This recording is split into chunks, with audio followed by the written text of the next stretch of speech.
बार समझ में आ ही जाना चाहिए। हम जो तुमको पता है स्वपरागन, कौन चीज, स्वपरागन और परपरागन, उसके बारे में जब हम बात करते हैं इसके अंदर, तो देखो स्वपरागन के अंदर हम दो चीज पढ़े थे। एगो पढ़े थे सयुग्मन और एगो जो होता है वो होता है तुम्हारा कौन चीज, सजात पुष्पी। कौन सी होता है, एक सजात पुष्पी होता है, एगो क्या होता है, सयुग्मन। जब ये दोनों प्रक्रिया हमारा जो आता है वो किसके अंतर्गत आता है, स्वपरागन के अंतर्गत। किसके अंतर्गत, तो जैसे कि हमारे पास जो अभी तुमको फूल दिख रहा है, इस फूल के अंदर मान लो कि हमारे पास सयुग्मन के बारे में बात करते हैं, तो इस पुष्प के अंदर मान लो कि ये पुष्प जो है ये पुष्प द्विलिंगी है। कौन सी है ये, तो इस पुष्प के अंदर नर और मादा होगा, बोलना। और इसके अंदर अगर नर और मादा होगा तो इसका मतलब इसके अंदर पुंकेसर और स्त्री केसर दोनों होगा। तो जब इसी पुष्प के पुंकेसर इसी पुष्प के स्त्री केसर को परागणित करने का काम करेगा, परागणित करेगा, तो हम उसको क्या बोलेंगे, सयुग्मन। क्या बोलेंगे, ये एक ही पुष्प की घटना है कि नहीं है, ये एक ही पुष्प की घटना है। तो इसके अंदर जो होगा, इसी पुष्प के अंदर नर और मादा दोनों होगा, और जब इसी के बीच में परागणित होने का काम होगा तो हम उसको क्या करेंगे, कहेंगे सयुग्मन। क्या बोलेंगे, क्या बोलेंगे, सयुग्मन। अब हमारे पास सजात पुष्पी है। सजात पुष्पी का मतलब पादप, बोलो एक ही को पादप है, ये कहीं एक ही ना पादप है। अब एक ही पादप के अंदर मान लो एगो ये पुष्प रहा और एगो ये पुष्प रहा, हमारे पास दो पुष्प है, एक ये रहा, एक ये रहा, एक ये रहा। तो जब इसका परागकण, किसका, एक ही पादप के इस पुष्प का परागकण जब इस पुष्प के वर्तिकार्ग को, कौन सी, यानी इसके अंदर इसके नर से निकलने वाला, इसका देखो नर ऊपर है ना, और इसके अंदर से तो पुंकेसर है, और इसका पुंकेसर जब फटेगा तो परागकण निकलेगा। तो परागकण जब निकलेगा तो बोलो ये और चारों साइड जाएगा कि नहीं जाएगा, इस चारों साइड में इस पे किसी पे भी जा सकता है ना। तो ये एक ही पादप का ना ये सारा पुष्प है। तो जब इसका कौन सी परागकोश से निकलने वाला परागकण इस पादप के किसी भी और पुष्प को, किसी जाके उसके वर्तिकार्ग पर, कौन सी पे, यानी ये पुष्प जो है इस पुष्प का परागकोश इस पुष्प के कौन सी पे, परागकोश से निकलने वाला परागकण इसके जाकर, और जब दोनों के बीच में इसके अंदर निषेचन होने का काम करेगा तो हम इसको बोलेंगे क्या, सजात पुष्पी। क्या बोलेंगे, दोनों पुष्प का जात एक ही है ना, दोनों पुष्प एक। अगर हम किसका बात करते हैं, पर परागन का, किसका बात करते हैं, जब पर परागन का बात करते हैं तो अब हमारे पास क्या गो पादप, क्या गो, दोनों एक ही टाइप का है। और अब इसका कौन चीज, परागकोश इस पादप के वर्तिकार्ग पर जाके निषेचन करने का काम करेगा तो क्या कहलाएगा, क्या कहलाएगा, क्या कहलाएगा। और स्वपरागन और परपरागन में कौन परागन बेहतर, स्वपरागन बेहतर होता है, परपरागन बेहतर होता है। कौन सा, कौन सा, क्योंकि स्वपरागन के अंदर विभिन्नता इसी के साथ ना होगा, इसके अंदर कोई भी विभिन्नता नहीं आएगा, कोई नई बीज के अंदर नया लक्षण है। जबकि इन दोनों के अंदर अगर होगा तो बनने वाला जो बीज बनेगा उससे जो पादप आएगा उसके अंदर नया लक्षण, वातावरण उसको ज्यादा सपोर्ट करेगा। तो ये हमारा वो स्वपरागन और परपरागन होता है। ठीक, तो बताया जाता है कि कौन सी, ये सारा कहीं ना कहीं कौन सी है, उदाहरण है। और बोला गया कि यह पता करने की कोशिश करें कि इन पुष्पों के पास कौन से प्राणी आते हैं और परागणित करने का काम करते हैं, और क्या वे परागण कर सकते हैं। आपको धैर्य के साथ कुछ दिनों तक भिन्न भिन्न समयों पर उन्हें देखना होगा कि वो जो है नया पुष्प या परागण की क्रिया को संपन्न किया है कि नहीं किया है। आप यह देखने का भी कोशिश करें कि क्या उस पुष्प तक आने वाले भ्रमणकारी यानी जो जीव आके, कीट पतंग आके उसको परागणित करने का काम करता है, प्राणी तथा एक पुष्प की विशिष्टता के बीच कोई सहसंबंधता, यानी वो जो बार बार उसके पास आ रहा है तो उन दोनों के बीच में आपसी क्या रिलेशनशिप है उसको जानने का काम करे, है या नहीं है, भूल चूक से आया है कि आना ही उसको पड़ेगा, ये चीज को बोला कि निरीक्षण करने के लिए। प्राग कोश एवं वर्तिकार के संपर्क में आने वाले भ्रमणकर्ता प्राणी का ध्यान पूर्वक अवलोकन करे जो परागन को पूरा करता हो। बहुत सारे कीट या भ्रमणकर्ता बिना परागन किए पराग या मकरंद का भक्षण कर लेता है। यानी कौन चीज, वो परागन नहीं करता है लेकिन अपना काम कर लेता है, धोखा दे देता है। क्या दे देता है? धोखा। अपना काम बना लेता है लेकिन शादी करेंगी कि नहीं करेंगे उसका कोई ठेकेदारी नहीं है। तो वही बात यहाँ पे बोला कि बहुत सारे कीट या भ्रमणकर्ता बिना परागन किए पराग या मकरंद का वहां से चुराव तो कर लेता है लेकिन उस पुष्प के अंदर परागन की क्रिया होगा कि नहीं होगा उसके बारे में पता नहीं होता। अतः ऐसे अंगतुकों यानी ऐसे जीवों का, ऐसे भ्रमणकारियों का पराग मकरंद दस्यु के रूप में संदर्भित किया जाता है। और आप शायद परागनकारियों को पहचान सके या ना पहचान सके, पर आप निश्चित रूप से अपने प्रयास में जरूर निरीक्षण करने के बाद आनंद को प्राप्त करेंगे। हाँ आनंद को। अब हमारे पास कुछ परागन की जो विधियां हैं, उस परागन की विधियां में जो किस टाइप का परागन हो सकता है फसल के अंदर या पादप के अंदर, उसका उदाहरण दिया गया है। एग्जाम के लिए बहुत ज्यादा इम्पोर्टेंट है और इसको याद करना बहुत ज्यादा जरूरी है। जैसे हम लोग जानते हैं कौन सी वायु से परागनित होने वाला, कौन सी से परागनित होने वाला।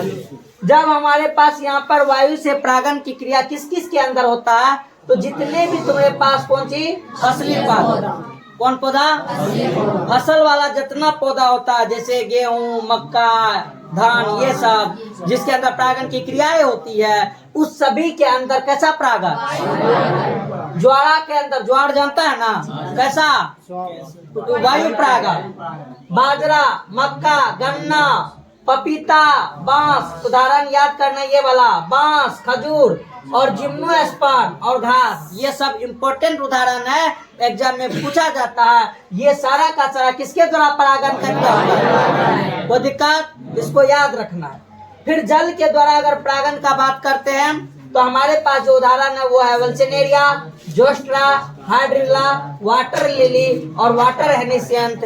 ये सब जो होते हैं वो किसके द्वारा परागनित होते हैं, जल के द्वारा। लेकिन हाँ एक बात और बोले थे कि जल के सतह के ऊपर में जो रहता है वो जो परागन का क्रिया संपन्न करता है, तो वो परागन का संपन्न क्रिया जो संपन्न करता है वो वही चीज से, वायु से और कीट से, वायु से और जंतु के परागन के अंदर का जब बात करते हैं तो जंतु के अंदर अलग अलग प्रकार के हमारे पास जंतु आता है। जैसे कुछ ऐसा भी जंतु है जो किसके द्वारा परागन का क्रिया करता है, कुछ ऐसा जंतु है जो किसके द्वारा होता है, कुछ ऐसा होता है जो किसके द्वारा होता है, कुछ ऐसा भी होता है जो होता है सांप के द्वारा, किसके द्वारा। तो इस रूप में जब इसको परागन करने की जो क्रिया होती है तो ये सारा का सारा किसके अंतर्गत आता है, जंतु के अंतर्गत। तो कीट परागन के अंतर्गत जो आता है वो ज्यादातर जो परागन होने की क्रिया होती है वो किस जीव के द्वारा होता है, किस जीव के द्वारा, मधुमक्खी के द्वारा। और लगभग 80%, कितना परसेंट, कितना परसेंट, 80% जो कीट परागन होता है उसमें, कीट परागन में मधुमक्खी ऐसा है जब लगभग 80% जो होता है परागन का क्रिया वो इसी के थ्रू हो जाता है। जैसे नींबू के अंदर का बात करें तो कीट परागन के द्वारा होगा, धनिया का कीट परागन, प्याज, लोबिया, सेब, सूर्यमुखी, कपास, तंबाकू, खीरा, सिया। अभी जो हम बात किए थे एनसीईआरटी में हम अभी पढ़े थे, लोबिया उदाहरण आया था एनसीईआरटी में, कपास, खीरा, सिया, युका, ये सब उदाहरण एनसीईआरटी का है जिसको याद करना बहुत ज्यादा जरूरी है। और इस सब के अंदर परागन की क्रिया विधि कैसा अपनाया गया, कीट परागन, कैसा परागन। जबकि अगर हम पक्षी के बारे से परागन के बारे में बात करते हैं तो हमारे पास बिगोनविया, बोम्बॉक्स, ये दोनों उदाहरण जो होता है वो पक्षी से परागनित होते हैं। और याद रखना सरल सी बात, अगर कहीं भी तुम्हारे पास उदाहरण के तौर पे लंबे वृक्ष आए तो संभव है कि उसके अंदर कैसा परागन देखने को मिलेगा, पक्षी का, क्योंकि पक्षी ना बड़े बड़े पेड़ पौधा पे जाता है, इसलिए कि उसके अंदर जो परागन की विधियां होगी वो कौन सी होगी, पक्षी के द्वारा। जबकि अगर हम बात करते हैं किसके अंदर, टेरोपस के अंदर, बोहनिया के अंदर, एडेनेसिया के अंदर, ये सब ज्यादा इंपॉर्टेंट नहीं है। लेकिन इसके अंदर जो परागनित होने का काम होता है वो किसके द्वारा होता है, चमगादड़ के द्वारा। किसके द्वारा, किसके द्वारा, चमगादड़ के द्वारा होता है। तो ये उदाहरण तुम्हारा एनसीईआरटी का है, ये उदाहरण तुम लोग को हमेशा याद रखना है और जिससे क्वेश्चन हो जाएगा। अगला हमारे पास जो अब है टॉपिक, वो टॉपिक है हमारे पास बहिर्प्रजनन युक्तियां। बहिर्प्रजनन युक्तियां का पहले मतलब अगर हम समझेंगे तो क्या बताया जाता है कि प्रजनन का कोई बाह्य विधि, प्रजनन का कोई, और प्रजनन की कोई बाह्य विधि के लिए कौन सा युक्ति हम लोग अपनाने का काम करते हैं। यानी बाह्य प्रजनन और बाह्य प्रजनन का अगर बात करें तो ये सीधी बात कर रहा है किसका, पर परागन का। किसका बात कर रहा है, क्योंकि पर परागन के अंदर ही ना हमें बाह्य युक्ति का जरूरत होगा। स्वपरागन के अंदर कोई बाह्य चीज का जरूरत होता है, वो तो वह खुद से अपना तुत में तुत मिला लेता है। जबकि बाह्य परागन के अंदर का बात करते हैं तो ये किसके अंदर होता है, या बहि प्रजनन के बारे में बात करते हैं तो ये किसके अंदर देखने को मिलता है, पर परागन के अंदर। किसके अंदर, ठीक। अब देखो लिखा हुआ है कि हमारे पास अधिकतर पुष्पीय पादप, उभयलिंगी पुष्पों, उभयलिंगी पुष्पों का मतलब कि नर और मादा एक ही साथ होगा। तो उभयलिंगी पुष्पों एवं पराग कणों को उत्पन्न करते हैं जो बहुत हद तक उसी पुष्प के वर्तिकार्ग के संपर्क में आते हैं और निरंतरन वो कैसा परागन करेगा, होना भी चाहिए, होना चाहिए कि नहीं होना चाहिए। अरे क्या बोला कि कैसा पादप, और हम कल एगो कंडीशन बताए थे कि जब स्वपरागन होगा तो पहला कंडीशन कि वो पुष्प कैसा होना चाहिए, दोनों पुंकेसर और स्त्री केसर नजदीक होना चाहिए कि दूर दूर होना चाहिए, होना चाहिए, ताकि आराम से इधर से उधर लुका छुपी कर सके। तो उसके लिए बताया जाता है कि अब उसका दोनों चीज क्या हो सके, नजदीक हो सके। और निरंतरन स्वपरागन के फलस्वरूप प्रजनन में अंतः प्रजनन अवमन होता है, यानी अंतः प्रजनन अपने आप खुद से एक ही शरीर के अंदर वो क्रियाएं हो जाती है। बोलो वो कैसा प्रजनन कहलाता है, अंतः प्रजनन के नाम से जाना जाता है। और उस चीज का वो अवनमन होता है, वो नहीं उस कार्य के द्वारा हो जाता है स्वपरागन के अंदर। किसके अंदर, यानी पूछ देगा कि स्वपरागन के अंदर प्रजनन का कैसा विधि होता है, तो कैसा विधि होता है, कैसा, पुष्पीय पादप, यानी जिसके अंदर पुष्प वाले पादप के अंदर का बात करते हैं। तो पुष्पीय पादपों ने बहुत सारे ऐसे साधन या उपाय विकसित कर लिया है जो स्वपरागन को हतोत्साहित, यानी आजकल ये भी समझ गया है कि अपने अपने में खेला होने से कोई बड़का फायदा न होता है। तो स्वपरागन को क्या करो, छोड़ो, स्वपरागन को छोड़ो। यानी कि क्या बताया जाता है कि स्वपरागन फलस्वरूप प्रजनन में अंतः प्रजनन का अवमन होता है। पुष्पीय पादपों ने बहुत सारे खुद अपना ऐसा उपाय या ऐसा उपाय विकसित कर लिया है जो स्वपरागन को हतोत्साहित एवं कौन चीज को क्या कर रहा है, लेकिन हम लोग करेंगे तो माँ बाप पकड़ के बोल लेगा, ठीक। लेकिन ऐसा इसके अंदर देखने को मिला कि स्वपरागन को क्या कर रहा है, हतोत्साहित कर रहा है और पर परागन को प्रोत्साहित करता है। कुछ प्रजातियों में पराग अवमुक्त यानी बाहर निकलता है और जब वर्तिकार्ग को ग्रहण करता है तो वो समकालिक नहीं होते हैं। यानी कैसे विकसित कर लिया, हम कल एक और कंडीशन बताए थे कि स्वपरागन के अंदर पुंकेसर और स्त्री केसर दोनों एक ही समय में मैच्योर होना चाहिए, विकसित होना चाहिए, ताकि समय आए तो अपना काम कर ले। लेकिन अभी के दौर में पुष्प ये बात जान गया है, उसको भी अब स्वपरागन करने का मन नहीं करता है। तो की करता है, स्त्री केसर कभी और आप पुंकेसर कभी हो, दोनों अलग अलग समय में मैच्योर होता है दोनों। और जब ऐसा होता है तो उस समय मान लो कि पराग निकला तो वो अपने पुष्प पे गिरबो करेगा तो कुछ हो पाएगा, वो बाहर न तक झक करेगा। तो उस समय जब बाहर तक झक करेगा तो कैसा परागन हो जाएगा, पर परागन। और उससे जो बीज बनेगा वो इन्वायरमेंट उसको फेवर करता है, उसके अंदर जो जनन क्षमता होती है वो भी बेहतर होता है, उसके अंदर प्रतिरोधक क्षमता जो था वो भी बेहतर होता है। तो उस चीज के लिए ये बताया गया है कि कुछ प्रजातियों में पराग अवमुक्त एवं वर्तिकार्ग ग्रहण समकालिक नहीं होता, यानी एक समय के अंदर ये घटनाएं नहीं होती है। या तो वर्तिकार्ग के तैयार होने से पहले ही पराग क्या निकल जाता है, घर छोड़ देता है, घर कह देता है कि अपने में अब कोई काम ना होना चाहिए। वो क्या कर देता है, जब तक हाँ बाप जिसे सेट करेगा उससे पहले निकल घर से। पहले ही क्या होता है, पराग अवमुक्त कर दिए जाते हैं, या फिर परागों के झड़ने से काफी पहले ही वर्तिकार्ग जो होता है अपने आप को सुटेबल कंडीशन में ला लेता है, कि ताकि ये वाला जो पराग कण जब तक आए उससे पहले कोई बाहर वाला आ जाए तो वो काम कर ले। और कुछ प्रजातियों में परागकोश एवं वर्तिकार्ग भिन्न स्थानों पर क्या होते हैं, अवस्थित होता है। नहीं एक जगह रहा है न दोनों की करतो अलग अलग जगह पे अवस्थित होते हैं, जिससे उसी पादप के पराग वर्तिकार्ग के संपर्क में ही नहीं आ पाते।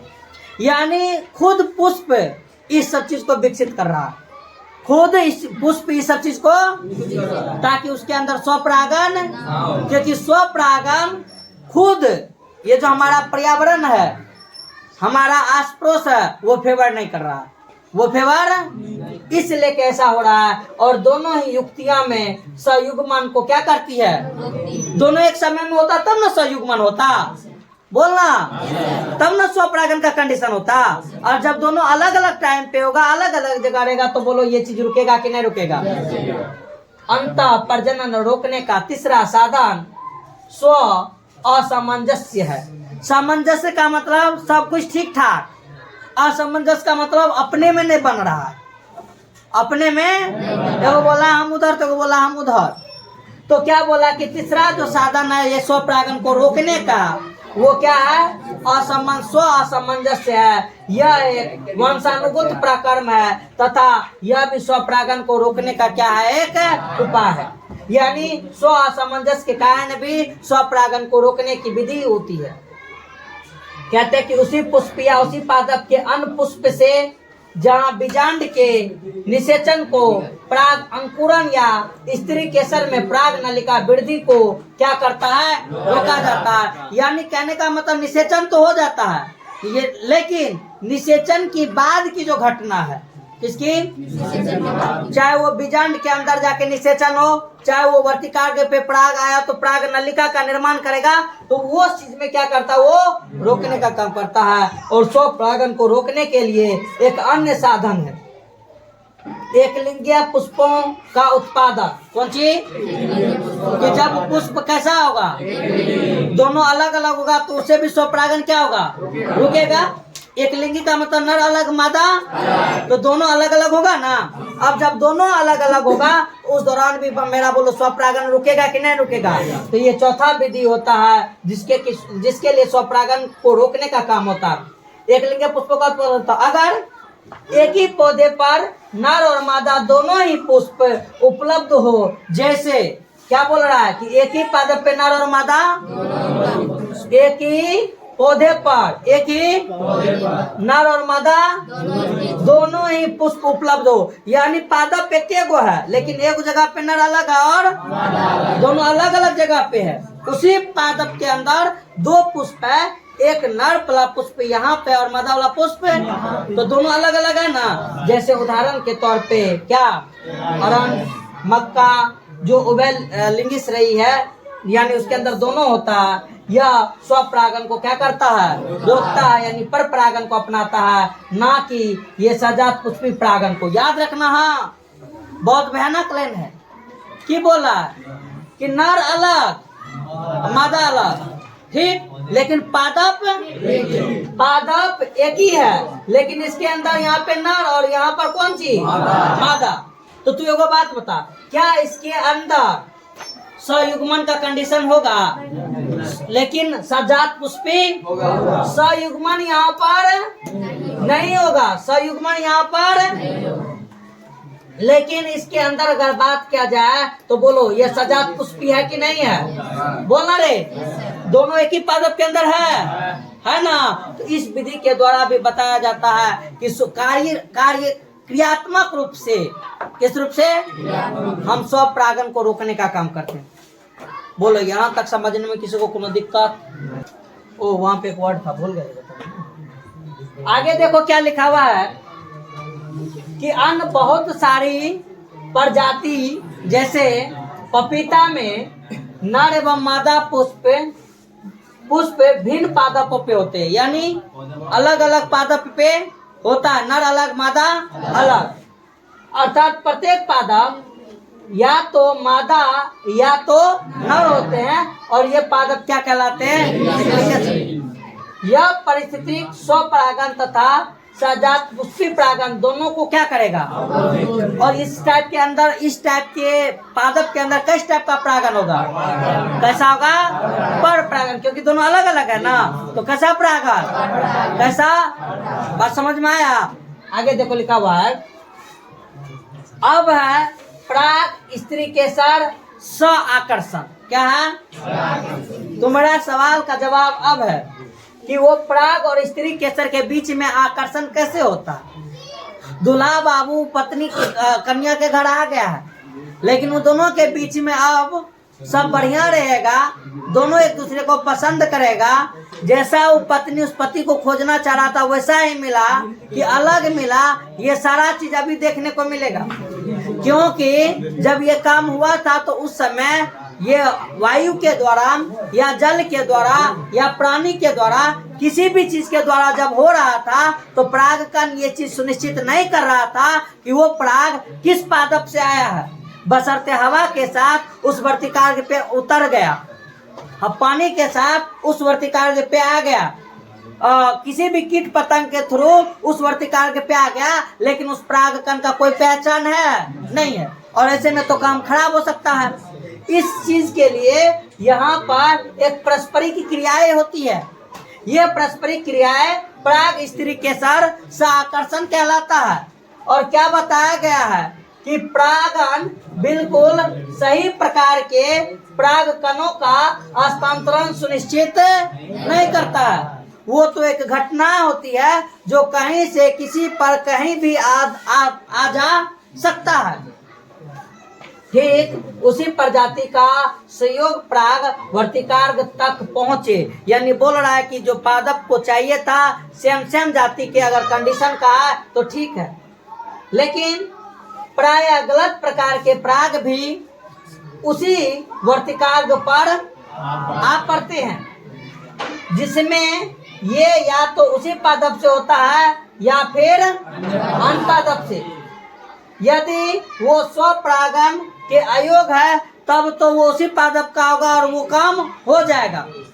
लेकिन स्त्री केसर में एक ये सक्षमता है, यानी स्त्री केसर के अंदर पहचानने की एक एबिलिटी है कि वो अपने ही टाइप के पुष्प के परागकण को एक्सेप्ट करेगा, किसी और का आया हुआ परागकण को अपने अंदर एक्सेप्ट नहीं कर सकता है। ये गुण उस स्त्री केसर के पास है, और इससे सीख मिलता है कि हमारे पास खुद की एबिलिटी है कि हम किसी को पहचान सकते हैं कि वो हमारे लिए कंपेलेबिलिटी है या नहीं है।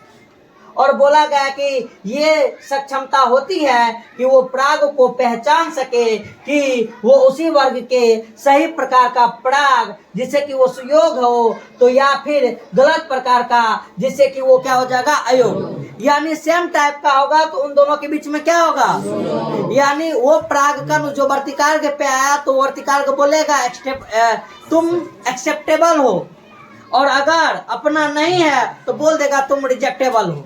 क्या हो? और ये चीज होता है एक रासायनिक क्रिया विधि के थ्रू। किसके थ्रू? बताया जाता है कि यदि प्राग सही प्रकार का होता है तो स्त्री के साथ उसे दिल से स्वीकार कर लेता है, अपनी बाहों को फैला के उसका स्वागत गान करने लगता है और तथा प्रागगन पश्च घटना यानी प्रागन के बाद होने वाली घटना के लिए वो प्रोत्साहित होती है, जो कि निषेचन की ओर क्या होती है, बढ़ता है। यदि प्राग क्या हो, गलत प्रकार का हो तो स्त्री केसर वर्तिकार्ग पर प्राग अंकुरन या वर्तिकार्ग में प्राग नलिका वृद्धि रोक कर प्राग को क्या कर देता है, अस्वीकार कर देता है कि ये जो है ये मेरे लिए नहीं है और हम इसके साथ कोई भी बंधन में बंधने वाले नहीं है। एक स्त्री केसर द्वारा प्राग के पहचानने की सक्षमता उसकी स्वीकृति या अस्वीकृति के द्वारा अनुपालित होती है, यानी उस स्त्री केसर के अंदर की गुण होती है कि वो उसको स्वीकार करे कि वो उसको रिजेक्ट करे। जो प्रागकण एवं स्त्री केसर के बीच निरंतर संवाद का क्या होता है, परिणाम होता है। जिंदगी बड़ा कमीना चीज है। एक पुष्प के अंदर ये चीज का गुण है, एक पुष्प के अंदर ये एबिलिटी है कि वो उसके लिए जो स्वीकार्य है वो उसको स्वीकार करे, अन्यथा वो रिजेक्ट करे। लेकिन हम लोग चल आगे देख, आगे क्या लिखा हुआ है कि अनुपालित होती है जो प्रागकण एवं स्त्री केसर के बीच निरंतर संवाद का क्या है, यानी दोनों के बीच निषेचन होने से पहले संवाद हो जाता है, बात विचार हो जाता है।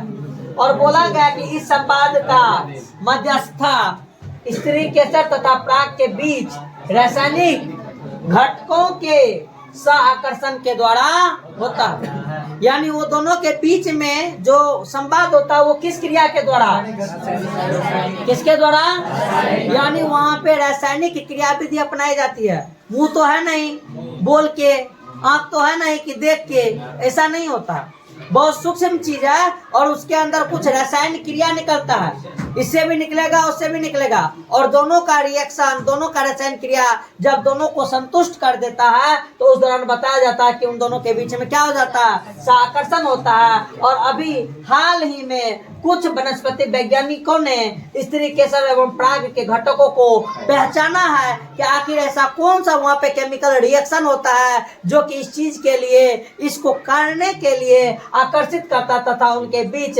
सह-आकर्षण यानी पारस्परिक स्वीकृति या ऐसा कौन सा रासायनिक दोनों के अंदर निकलता है जिसके कारण वो आपस में एक दूसरे को क्या करता है, रिजेक्ट करता है। वैज्ञानिक भी इस तथ्य को जानने के लिए आजकल इसके ऊपर खोज कर रहा है, लेकिन है इतना भयानक घटना जो कि आसानी से पता नहीं चलता। जैसे मान लो हम ही लोग का है, कोई किसी से कुछ भी प्रेम कर लेता, आखिर वो रीजन क्या, वो रीजन किसी को पता चल पाता है, ये एक फीलिंग्स होता है। लेकिन वैज्ञानिक इतना कमीना है कि वो उसके अंदर घुस के अब उसके फीलिंग्स को पहचानना का सोच रहा, कौन सी को, फीलिंग्स को पहचानने की सोच रहे कि आखिर ऐसा क्या रीजन है कि इन दोनों के बीच में आकर्षण होता। आगे लिखा हुआ है कि जैसे कि पहले बताया जा चुका है कि सुयोग परागन के अनुपालन में प्रागकण वर्तिकार्ग पर जनित होते हैं ताकि एक जनन छिद्र के माध्यम से प्राग नलिका उत्पन्न हो। यानी ये चीज हम बता चुके हैं कि जब हम प्रागकण के बारे में पढ़े, किसके बारे में पढ़ने पे कि बोला जा रहा है ताकि एक, हाँ ये जो प्रागकण के बारे में पढ़े थे तो ये पढ़े थे कि प्रागकण के पास एक जनन छिद्र होता है और जब ये प्रागकण उस वर्तिकार्ग के ऊपर जाके लैंड करेगा तो लैंड करने के दौरान इस प्रागकण के अंदर से जब ये सारा कुछ सही रहता है, संयोग सही होता है, तो यहाँ से एक प्राग नली निकलता है। इस प्रागकण से क्या निकलता है, एक जनन छिद्र के माध्यम से एक प्राग नली उत्पन्न होता है और ये चित्र के अंदर 2.12 के अंदर, किसके अंदर, चित्र, ये वर्तिकार्ग था, ये क्या था, ये वाला जो चीज था वो वर्तिकार्ग था। इस वर्तिकार्ग पर कौन आया, प्रागकण, कौन आया, दोनों के बीच में रासायनिक घटना हुआ। रासायनिक घटना में ये हरी झंडी दे दिया, बोल दिया कि मेरी ये चीज के लिए है, तो वो प्रागकण अब क्या यहाँ बनाया, प्राग नलिका। क्या बनाया? देखो यहाँ पर इस पे प्राग कण क्या गो आया है? 4-5 गो 6 गो आया है, लेकिन कोई अभी बनाने वाला है, कोई थोड़ा ज्यादा बनाया, कोई अभी एबे किया, चलिए रहा, कोई आगे बना भी लिया। याद रखना इसके ऊपर आने वाला सारा का सारा प्राग कण प्राग नलिका पूर्ण रूपेण नहीं बनाएगा, एक ही बना पाएगा। जो उस जंग को जीत लेगा वो उस जंग के राजा बन जाएगा। इसके अंदर आया ये प्राग नलिका बनाया और ये प्राग कण नलिका बना के बोलो ये अंडाशय के अंदर में घुसा कि नहीं घुसा? तो इस प्रकार से इसके अंदर जो प्राग कण का युग्मक होगा वो प्राग कण का युग्मक बोलो इस बीजांड के अंदर जाएगा कि नहीं जाएगा? जाएगा। तो यानी ये पहले आया, बीच में रासायनिक अभिक्रिया हुआ और जब एक्सेप्ट हुआ तो ये प्राग कण जो है प्राग नलिका का निर्माण किया। बात समझ में आया? तो वही चीज यहाँ पर हमें देखने को मिला कि बोला कि प्राग नलिका उत्पन्न करते हैं और फिर जो है क्या बोला गया कि प्राग नलिका वर्तिकार्ग तथा पहले तो वर्तिकार्ग पर और फिर ट्यूब लाइक स्ट्रक्चर जो वर्तिका है के उत्तकों के माध्यम से वो प्राग नलिका क्या करता है? वृद्धि करता है और अपना जो जगह होता है जहाँ उसका लक्ष्य है वो लक्ष्य अंडाशय तक वो क्या होगा? पहुंचेगा। जो चित्र 2.12 2 और 100 में दिखाया गया। पहले आया वर्तिकार्ग पर, काम सारा हुआ, प्राग नलिका बनाया, वर्तिका से होते हुए वो प्राग नलिका अंडाशय तक पहुंचा। आप याद करें कि कुछ पादपों में प्राग कण कितना कोशिकीय बड़े थे? 2 कोशिकीय, 2 कोशिकीय में स्थित होता है और उसमें एक जो था वो कैसा कोशिका था और दूसरा जो था वो कैसा कोशिका था। आके उस पे झड़ा। बात समझ हो रहा है? अब पीछे से लिंकअप करना स्टार्ट करो और जितना स्टार्ट पीछे से करेगा, जो जो क्लास आया था वो समझेगा यहाँ पर बढ़िया, और जो नहीं आया था चौक जैसे बैठल हो। लिखा हुआ है कि इस प्रकार के पादपों में जनन कोशिका विभाजित होता है। जनन कोशिका क्या होता है? और वर्तिकार्ग में प्राग नलिका के वृद्धि के दौरान कितना नरयुग्मक वहाँ पे पढ़े थे ना? 2 नर, अच्छा समान सूत्री हो रहा था कि वो हो रहा था अर्धसूत्री की समसूत्री? हाँ, समसूत्री के दौरान 2 नरयुग्मक बना था। बहुत बढ़िया रचना करती है। और जिन पादपों में प्राग 3 कोशिकीय स्थिति में होता है वहाँ प्राग नलिका का शुरुआत से ही कितना युग्मक बन जाता है? 2 नर युग्मक बन जाता है। यानी कंडीशन दे दिया है कि हो सकता है कि पहले से भी 2 युग्मक बनेगा या अंदर जाने के दौरान भी 2 युग्मक, लेकिन नर का 2 युग्मक भाई वहाँ पे रहेगा। बात समझ में आया? नर का 2 युग्मक रहेगा और एक काय की कोशिका। प्राग नलिका अंडाशय में पहुंचने के पश्चात अब कहाँ पहुंच गया प्राग नलिका? पहुंचा। उसके पश्चात बाद में बीजांड द्वार, किसके द्वारा? बीजांड का है ना। बराती जो पहुंचेगा तो द्वार पे पहुंचेगा ना, तो वहाँ पर बीजांड द्वार के माध्यम से वो फिर कहाँ एंटर करेगा? बीजांड में क्या करता है? वो प्रवेश करता है और उसके तत्पश्चात बाद में तंतुमय समुच्चय के माध्यम से एक सहायक कोशिका बीजांड के अंदर था। बीजांड के सहायक कोशिका में वो क्या कर जाता है? क्या कर जाता है? प्रविष्ट करता है, जो कि चित्र 2.12 2 और ई में दिया हुआ है। हाल ही के बहुत सारे अध्ययन ये दर्शाता है कि सहायक कोशिका यानी बीजांड के अंदर सहायक कोशिका था ना रे। सहायक कोशिका क्या वो था? 2 गो और उसी के साथ एगो अंड कोशिका था ना। तो जो उसको बीजांड के अंदर जो उस प्राग नलिका को ले जाने का काम करता है ना, उसमें कौन कोशिका बहुत ज्यादा मददगार करता है? कौन कोशिका? नामी है सहायता करने वाला सहायक कोशिका के बीजांड द्वारी हिस्से पर उपस्थित एक रचना जिसको क्या लिखा था? तंतुरूप समुच्चय था ना। नीचे में तंतुरूप समुच्चय प्राग नलिका के प्रवेश को क्या करता है? बराती जब उतरता है तो बराती को स्वागत करने के लिए उधर से कोई रहता है कि नहीं रहता? घर वाला सब रहता ना, घर वाला का मामा उमा फलना चला रहता है ना। उसी प्रकार से जब ये उसके अंदर जाएगा तो सहायक कोशिका जो है वहां पर उसके आगमन के स्वागत करने के लिए खड़ा रहता है और वो उसको निर्देशित करता है कि एन्ने ई भेल, एन्ने ई भेल, एन्ने हे भेल। वर्तिकार्क पर जब पराग अवस्थित होने से लेकर बीजांड में पराग नलिका के प्रविष्ट होने तक की सभी घटनाओं को पराग स्त्रीकेसर सकर्षण के नाम से दिया जाता है। यानी ये जो घटना है कहां से कहां तक, जैसे ही पराग कण किस पे आया, वहां से लेके जब तक अंडाशय के अंदर नहीं पहुंच जाएगा उतना दूर के बीच के जो घटना है उसको कौन सा आकर्षण, कौन, क्योंकि उस बीच तो पराग और स्त्री केसर के बीच में ही घटना घट रहा है ना, आकर्षण हो रहा है, तो उसको आकर्षण के नाम से संबोधित किया जाता है, जैसे कि पहले भी बताया जा चुका है।